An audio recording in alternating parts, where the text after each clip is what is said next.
This video is about the most courageous act a human being can undertake in the modern world. The act of turning your focus inward. It is an exploration of the ancient and liberating art of focusing on yourself, a core tenet of Stoic philosophy, designed to methodically dismantle the psychological prison of people-pleasing.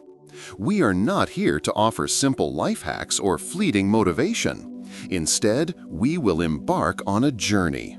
We will travel back to the battlefields of ancient Rome to understand the mind of Marcus Aurelius as he fought external wars and internal demons. We will dissect the psychological chains of social validation, understanding why our brains are wired to seek approval and how this wiring can be rerouted. And most importantly, I will give you 3 foundational Stoic disciplines, practical, actionable tools that you can begin applying the moment this video concludes. The stakes are higher than you imagine. If you click away now, you risk remaining a puppet, your strings pulled by the fleeting opinions and expectations of others. You risk living a life that is a hollow echo of what other people wanted for you. But if you stay, if you commit to this short time together, you will be given the blueprint for an inner citadel. You will learn to forge a fortress of self-respect so powerful that no external opinion, no judgment, and no disapproval can ever breach it. Walls. This is not about self-improvement, it is about self-reclamation. Let's begin by addressing a fundamental truth about the human condition. We are social creatures. From the moment we are born, our survival depends on the approval and care of others. This deep, primal need for connection and acceptance is etched into our DNA. It's what allowed our ancestors to form tribes, to cooperate, to build civilizations. But in the modern world, this beautiful evolutionary advantage has been hijacked. It has become our greatest vulnerability. The tribe is now a global network of billions, and the metrics of approval are likes, shares, comments, and the subtle, unspoken judgments in every social interaction. This has created a pandemic of what we call people-pleasing, a chronic and debilitating condition where your internal compass is perpetually pointed not toward your own values, but toward the perceived expectations of others. You say yes when you mean no. You silence your own opinions to avoid conflict. You contort your personality to fit into boxes where you don't belong, all for a fleeting moment of validation. This isn't just a bad habit, it is a form of self-abandonment. You are handing over the keys to your own happiness, peace, and purpose to everyone except yourself. And this is precisely where the ancient philosophy of Stoicism enters, not as a relic of the past, but as the most potent medicine for this modern ailment. The Stoics understood this struggle 2,000 years ago. They saw emperors, senators, merchants, and slaves all wrestling with the same essential problem: how to live a good life, a life of meaning and tranquility, in a world full of chaos and uncontrollable events. The most uncontrollable event of all being the minds of other people. Their answer was radical, simple, and profoundly liberating. Turn your focus inward. They taught that the source of our turmoil is not the world outside of us, but the judgments we make about it. And the most damaging judgment of all is that our worth is determined by external approval. Today, we will learn how to break this judgment. We will learn how to focus on ourselves, not in a selfish, narcissistic way, but in a way that builds an unshakable foundation of inner strength from which you can then engage with the world authentically and powerfully. Our first step on this path is to understand the single most important principle in all of Stoic thought. It is the bedrock upon which everything else is built. It is called the dichotomy of control. The Stoic philosopher Epictetus, who was born a slave and later became one of the most revered teachers in the Roman Empire, put it this way: "Some things are within our power, while others are not. Within our power are opinion, motivation, desire, aversion, and, in a word, whatever is of our own doing. Owing, not within our power, are our body, our property, our reputation, our office, and, in a word, whatever is not of our own doing. This simple distinction is the master key to unlocking a life free from the anxiety of pleasing others. Think about what you are truly trying to do when you people please. You are trying to control something that is fundamentally, irrevocably outside of your control, the perception of you in another person's mind. You can say the right thing, wear the right clothes, do the right favor, but you can never, ever control how they will interpret it. Their reaction is a product of their own mood, their own history, their own biases, their own insecurities. It has almost nothing to do with you. Wasting your precious energy, your life force, trying to manage their internal world is, as the Stoics would say, a form of madness. It is like trying to command the wind or stop the tides. It leads only to frustration, exhaustion, and a profound sense of powerlessness. True power, the Stoics argued, comes from ruthlessly, relentlessly focusing only on what you can control. And what can you control? Your thoughts, your intentions, your actions, your character, your integrity, your effort. That is your domain. That is your kingdom.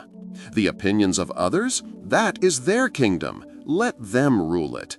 Do not try to be a tyrant in a land that is not your own. Imagine you are an archer. You can control the quality of your bow. You can control how much you practice. You can control your stance, your breathing, your focus as you draw the string. You can control the moment of release. All of this is within your power. But the moment the arrow leaves the bow, it is no longer yours. A sudden gust of wind might blow it off course. The target might move. The arrow might be faulty in a way you couldn't see. The outcome, whether you hit the bullseye, is not entirely in your control. The people pleaser is an archer obsessed with the wind.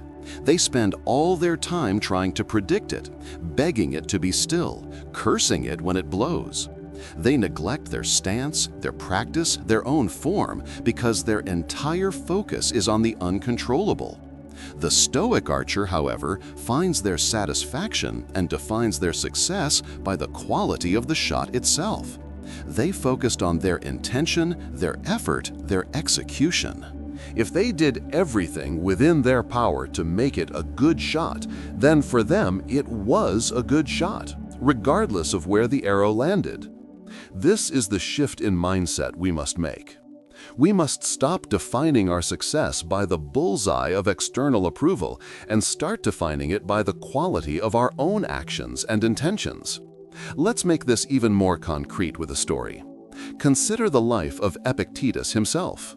He was born into the most powerless position imaginable in the ancient world, a slave in the court of a powerful and cruel secretary to the Emperor Nero. His master, Epictetus, was known for his violent temper. One day, in a fit of rage, Epictetus began to twist Epictetus's leg. Epictetus, remaining calm, simply looked at him and said, "If you continue, you will break it." Epictetus, enraged by this calm defiance, twisted harder until the bone snapped. Epictetus did not scream. He did not cry or beg. He simply looked at his master and said, with unnerving tranquility, "See, I told you it would break." What is happening in this moment?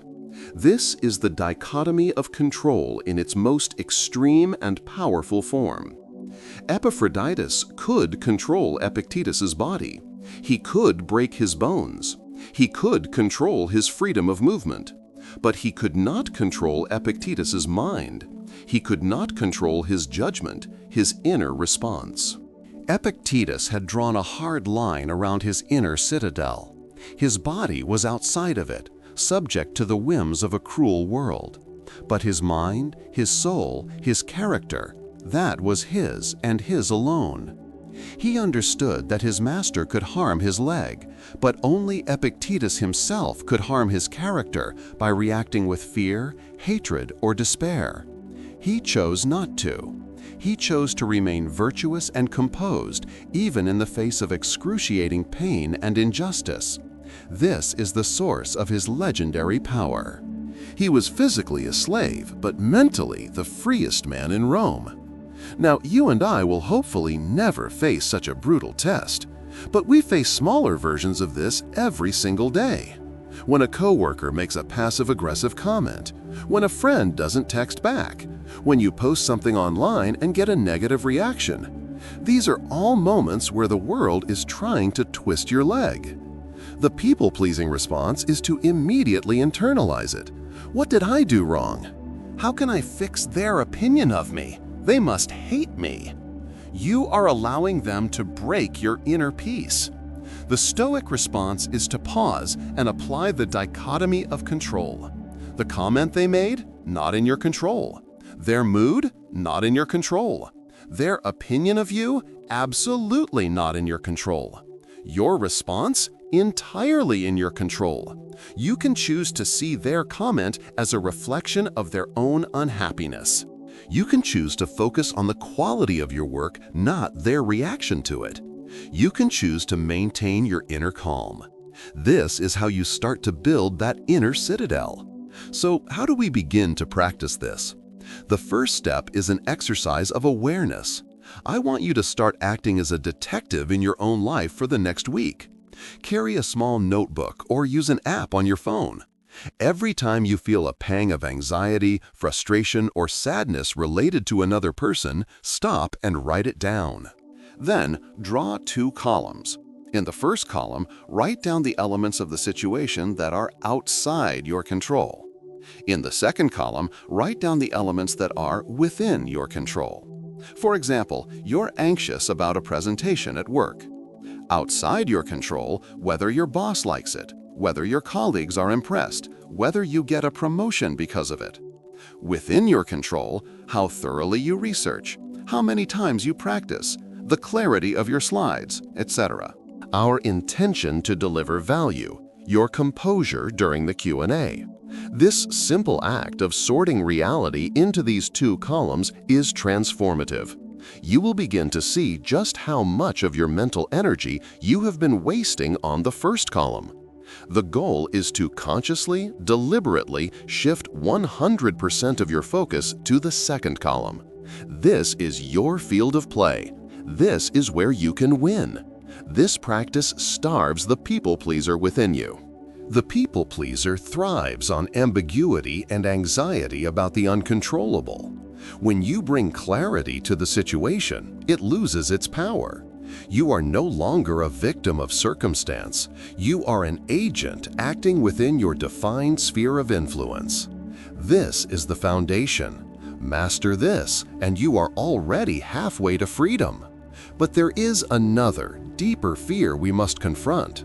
It's not just about wanting approval, it's about fearing disapproval. This fear can be paralyzing.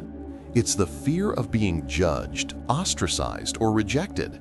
This is where the second great Stoic discipline comes in, premeditatio malorum, or the premeditation of evils. This sounds grim, but it is one of the most powerful and counterintuitive tools for building psychological resilience. It was a favorite practice of the philosopher Seneca, one of the wealthiest and most influential men in Rome. Every morning, Seneca would take time to actively imagine the worst-case scenarios. He wouldn't just think about them, he would feel them. He would imagine losing his wealth and having to live on the streets. He would imagine being exiled from his beloved Rome, stripped of his friends and status. He would imagine sickness, pain, and even his own death. Why would a man who had everything spend his time doing this? Was he a masochist? No, he was an immunologist of the mind. He understood that the things we fear most derive their power from their unfamiliarity. We build them up in our imagination into terrifying monsters. By voluntarily visiting these fears in a controlled, meditative way, Seneca was desensitizing himself to them. He was giving himself small, controlled doses of the psychological poison so that if he ever faced the real thing, he would have the antibodies to withstand it. He was robbing misfortune of its greatest weapon, the element of surprise. How does this apply to our fear of displeasing others? The people pleaser lives in terror of the what-ifs. What if they say no and the other person gets angry? What if I state my real opinion and they think I'm stupid? What if I set a boundary and they abandon me? These what-ifs are the monsters in our minds. Premeditatio malorum invites you to walk right up to these monsters and look them in the eye. Let's do it right now. Think of a situation where you are tempted to people please. Maybe it's agreeing to a project at work that you don't have time for. The fear is that if you say no, your boss will be disappointed and it will hurt your career. Now let's premeditate the evil. Imagine the absolute worst-case scenario. You go to your boss and say, respectfully, I appreciate the offer, but given my current commitments to Project A and B, I cannot take this on and give it the attention it deserves. What happens next in your worst-case fantasy? Your boss scowls. He says, I'm very disappointed in you. I thought you were a team player. He storms off. The next day, you're left out of an important meeting. Your colleagues whisper about you by the water cooler. A month later, when promotions are announced, you are passed over. A year later, you are let go from the company. You lose your home. Your life is ruined. Feel it. Really visualize it. It's uncomfortable, isn't it? Now, take a deep breath and ask yourself 3 questions. How likely is this extreme chain of events to actually happen from saying no to a single project? The probability is incredibly low. 2. If this absurdly unlikely scenario did happen, what could you do to cope or recover? You could look for a new job at a company with a better culture. You could lean on your skills and experience. You could start your own business. You would survive. You would adapt. You are more resilient than your fear gives you credit for. What is the cost of avoiding this fear? This is the most important question. The cost is that you say yes to the project. You are now overworked and overwhelmed. The quality of your main project suffers. Your health deteriorates from the stress. You become resentful and bitter. You have taught your boss and colleagues that your boundaries are non-existent, ensuring this will happen again and again. You have paid a guaranteed high price in the present to avoid a low probability, manageable risk in the future. By running this exercise, you realize that the fear in your head is 1,000 times worse than the reality could ever be. You have exposed the monster as a paper tiger. The fear of disapproval is not a lion that will devour you. It is a barking dog that has no teeth. Practicing this regularly is like lifting weights for your courage muscle. Each time you imagine a negative outcome and realize you can handle it, you get stronger. You start to see that the real prison is not the potential judgment of others. The real prison is the fear of that judgment itself. Seneca famously wrote in one of his letters, "He who suffers before it is necessary suffers more than is necessary." The people-pleaser suffers constantly, imagining 1,000 rejections that never happen. The Stoic practitioner suffers only if and when the rejection actually occurs, and even then they are prepared for it, having rehearsed it in their mind. They understand that a person's disapproval is just an opinion, an external event that has no power to harm their inner character unless they allow it to. So your second practical exercise is to become a fear setter. Once a week, sit down and identify one thing you are afraid of doing because of what someone else might think. Then, write down in detail the absolute worst-tasting scenario. Write down how you would recover, and write down the cost of inaction. This exercise will systematically dismantle the fears that keep you trapped in the cycle of pleasing others. It will give you the courage to say no, to state your opinion, to set your boundaries, and to live in alignment with your own values, not someone else's expectations. We have now established two powerful pillars: understanding what you can control and rehearsing for the disapproval you fear. But there is a third, final piece of the Stoic puzzle that ties it all together. It is the practice of perspective.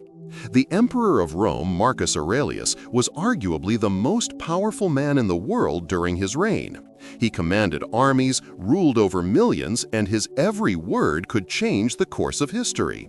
Yet, if you read his personal journal, known to us as the Meditations, you find a man constantly struggling not with external enemies, but with his own mind. He was plagued by anxiety, frustration, and the immense pressure of the expectations placed upon him. Two of his most trusted mental tools for overcoming this were cosmic perspective exercises, memento mori, and the view from above. Memento mori is the Latin phrase for "remember you must die." To our modern ears, this sounds morbid, but for the Stoics, it was a source of liberation and clarity. Marcus Aurelius would write to himself, "You could leave life right now. Let that determine what you do and say and think." This wasn't about creating fear.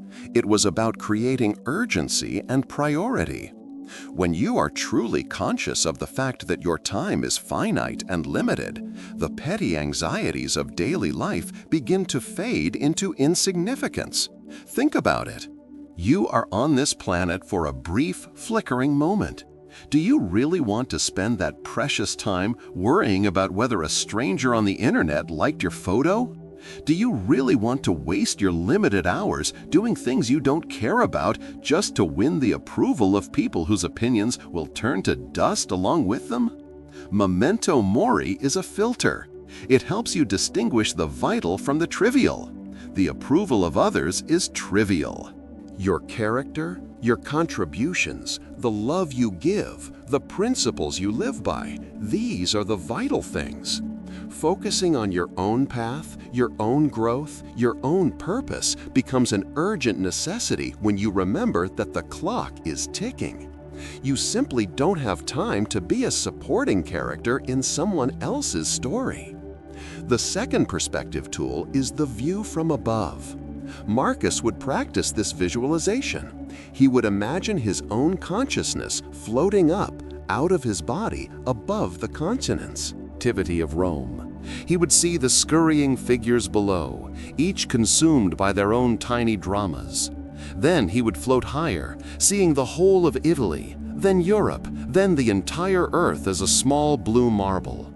Higher still, he would see the solar system, the galaxy, the endless expanse of stars and nebula. From this vast cosmic perspective, he would look back at his own problems. The political squabble with the Senate, the insult from a rival, the fear of a battle. From up there, how small did the "hey" seem? How insignificant! This is a powerful antidote to the ego's obsession with social standing. When you are caught in a spiral of worrying about what others think, practice this. Close your eyes. Imagine yourself floating up. See your house, your city, your country. See the entire planet, a tiny sphere in the silent vastness of space.